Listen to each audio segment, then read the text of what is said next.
Tapi Ustadz kan maksudnya kalau dia melawan Tuhan ya, dan Tuhan maha segalanya gitu kan. Betul. Dan bisa aja dong dia kayak udah kamu selesai Betul iblis. sekali. Tapi kenapa iblis dibiarkan untuk mengganggu manusia? Betul. Allah bilang di dalam Al-Quran, Allah bilang iblis kamu terkutuk dan kamu berada dalam neraka selama-lamanya.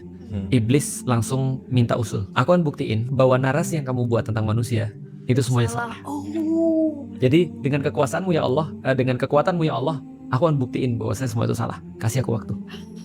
Berarti kalau kita jahat, kita membantu iblis membuktikan bahwa kita. Betul. Iblis lagi bilang, benar kan manusia kayak gitu? Benar kan kalau kamu kasih dia kekuatan terlalu banyak, dia pasti nggak akan mau lagi sama kamu. Gitu. Bener kan kalau dia dikasih cewek biasanya? Iya. Aku merinding.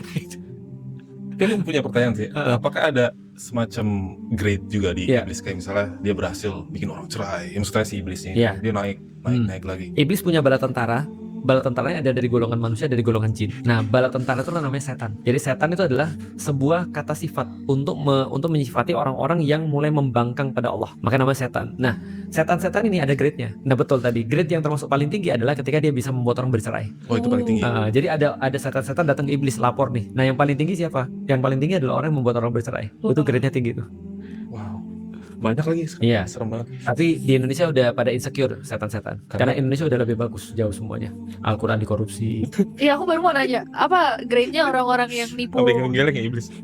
Iya benar. masyarakat? Itu membuat iblis insecure tadi. Iya. Jadi gini ya. Dan belum saya sentuh. Nah ya makanya, gue belum ngapa-ngapain. Bukan gue itu. Ya makanya, yang disalahin gue kan itu kan ya. Nah jadi artinya kalau kita lihat di zaman dulu kan, apa tugas iblis kata Allah? Membuat kalian melupakan Allah. Terus kemudian membuat kalian merasa lebih daripada yang lain. Ya itulah semua tugas-tugas iblis. Nah tapi di Indonesia nih, iblis itu kan termasuk memberikan narasi kan ya, bahwasanya di luar adalah benar, padahal di luar adalah salah. Nah jadi kalau misalnya bagaimana ketika ada orang membohongi orang lain misalnya atas nama agama, ya menurutku itu sudah paling tinggi sih. Termasuk paling tinggi, menggunakan nama Allah untuk bisa membuat sesuatu kejahatan, itu kan ngeri banget tuh. Contoh kayak gini misalnya ya, dia pakai nama Allah, kamu percaya deh sama aku, terus melakukan pelecehan seksual. Coba bayangin, dia pakai nama Allah untuk melakukan pelecehan seksual. Mohon maaf ya, ada yang bilang ini penyucian rahim. Aku bilang gila nih orang. Kok kamu bisa bilang penyucian rahim gitu maksudnya? Ada yang bilang bahwasanya ini adalah semacam kayak ritual supaya kamu bisa jadi menguasai ilmu ini dan segala macam antara cowok sama cowok. Itu aneh banget. Tapi ini kan ternyata ada nih. Kenapa? Karena tadi ya namanya iblis ya, namanya setan kan begitu kan. Syahwatnya dulu dia dikendalikan oleh syahwatnya. Ya gitu tuh.